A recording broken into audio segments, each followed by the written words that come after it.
नमस्कार शेतकरी बंधूंनो, तुमच्या टरबूज या पिकामध्ये सेटिंग होण्यासाठी पॉलिनेशन ही प्रक्रिया सगळ्यात महत्वाची आहे। या पॉलिनेशनवरच तुमच्या फळाची संख्या व फळाचा आकार अवलंबून असतो। तर चांगल्या प्रकारे पॉलिनेशन होण्यासाठी तुम्हाला काही खताचे डोस व फवारणी करणं आवश्यक असते।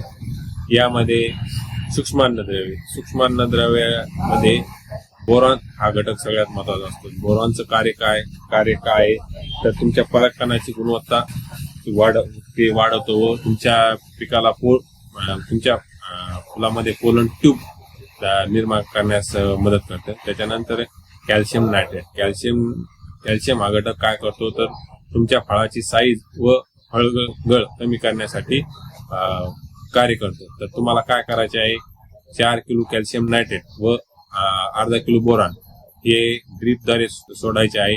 त्याच्यानंतर तुम्हाला सिलेटेड कॅल्शियम 0.5 ग्रॅमने व सिलेटेड बोरॉन 0.5 ग्रॅमने प्रति लिटर पाण्यासाठी घेऊन तुम्हाला एक फवारणी करायची आहे। यामुळे तुमच्या पिकामध्ये सेटिंग होण्यास मदत होईल। त्याच्यानंतर तुम्हाला काय करायचे तर अमिनो ऍसिड सोडायचे।